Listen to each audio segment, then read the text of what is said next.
Job chapters 8 to 14 today, and this continues the format we had in the previous video, where Job's friends come along, bad friends, and offer their pearls of wisdom to him, and then Job responds, and then in this one we've got two of his friends doing a bit. Again, there's no story here, so I'm not going to do the usual format of telling the story and then doing the short version, then doing the interesting points. We'll do the interesting points as we go along, just because there is no short version. We open with Job's friend, Bildad, not Bilbo, and basically seems through this la-di-da language, which I'm not very well attuned to still. It's quite difficult to pull out what they're actually saying. Again, lots of words, but it's like, what are you getting at here? But again, seems to say pretty much the same as Eliphaz did in the previous video, which is basically, you must have done something wrong or you wouldn't be in trouble. After quite some time of talking, Bildad then has Job respond to him, basically with agreeing that the idea that God will not reject someone who is blameless, but then how can one prove their innocence to God? Which is, well, it's silly on two counts, surely, isn't it? Because on the one hand, we seem to have established that human beings can't be blameless, because that's just not in our nature to do that. And two, if theoretically a human could be blameless, then God would know anyway, because we've also established that God knows the hearts of people. So if someone was actually blameless, God would know anyway. So I don't quite get what we're getting at here.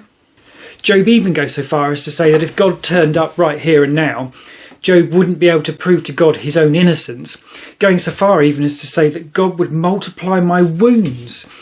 It's very pessimistic, and I'm not sure at what point does this become sort of hate speech, as it were, against God. I don't know. At what point does saying this stuff get you in trouble? I'll have to hopefully find out. Job then goes on to say of God that he destroys both the blameless and the wicked. He mocks the despair of the innocent. If it is not he, who is it?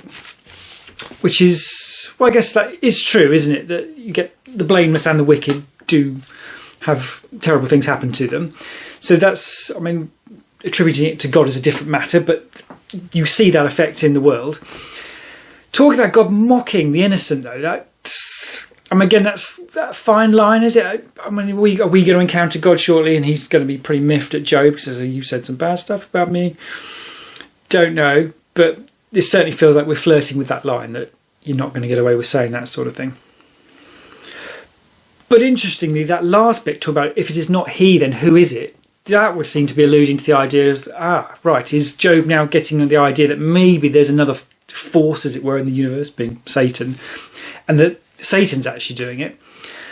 Albeit, I mean, I get in this scenario, God basically dared Satan to come and do this all to Job. Pretty horrific. Obviously not true story, so it's okay. But in the real world, even if you take out the actual meeting up in heaven and all the rest of it, you've still got God being kind of complicit in any suffering of people that Satan does by allowing Satan to do it. So yeah, we're going to have a proper hard look at Satan at some point soon. We get another interesting question that Job asks of this. This is the value in this. Does seem to be the really weird, well, not weird, but big, weird philosophical questions. He says, since I am found guilty, why struggle in vain? And that's a great question, isn't it? Although it seems to make more sense in a Christian context. As far as I understand it, in Christian, you can be absolutely terrible your entire life, and as long as you repent just before you die, you go to heaven. All good, I think. But in this context, it does seem to be you earn God's favour by doing good works. So it doesn't really make a lot of sense and I suppose that does suggest that if the good works don't work, and there doesn't seem to be anything beyond that, which does seem to be the case for the Old Testament so far, there's been no mention of heaven in terms of people going there or anything, then yeah, seems fair enough, isn't it? Why would you try to impress a God who doesn't really seem to be impressed by what you're doing? I guess that's a difficult one, isn't it? That's the trouble with the metaphorical story and someone's interpretation of what's happening in the world, especially as actually it turns out it has nothing to, you could argue it has nothing to do with God because Satan's doing it, but it kind of has something to do with God in the fact that God is allowing Satan to do it. This is getting more complicated than I expected. Anyway, we then have a further interesting point from Job, who says, if only there was someone to mediate between us, as in between himself and God.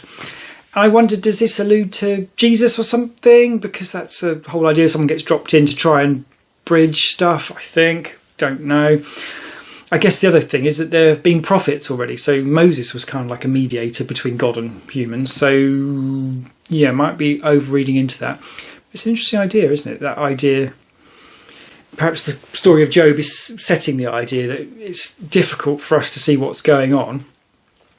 And we probably need something to help us figure it out anyway. We then move on to the third of Job's friends, rubbish friends, who seems to say pretty much the same thing, that it's all a bit naff. But he does actually go on with a big old speech about the scale and unfathomableness of God.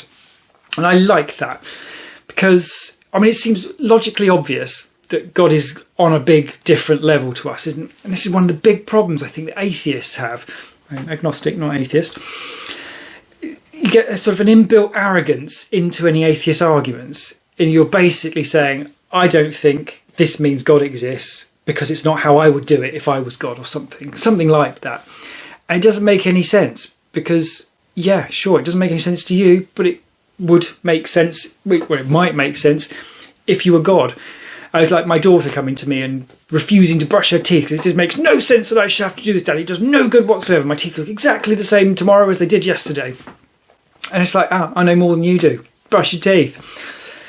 And atheists are kind of like that kid in some way, aren't they? I know I've talked about this before, but it is a hard position to be an atheist, I think, and to not sound a little bit like a child brushing their teeth to some extent. Job, anyway, tells all three of his friends to sod off because they are, in fact, crap friends, which I think is objectively true. That's pretty much it for this bit, and the conversation does carry on, so we'll address that in the next video. The only other last bit that I thought was interesting is that Job, the way he's talking, seems to be under the impression that when you die, that is it. And to be fair, that seems to be what's borne out in the Bible so far. There's no indications that there's an eternal soul or anything like that, or whatever. Everyone who's resurrected has presumably then gone on to die. Is it 3 resurrections I think we've had so far? But yeah, so it's tricky. It's a really simple story and then a fairly straightforward conversation, just in very la-di-da terms. But there's a lot to this. It's really interesting. I'm sure I'm missing lots of it. So if anyone has any ideas of where I've gone wrong so far, I'd love to hear about it. But otherwise, we shall move on and see what comes up next in the conversation.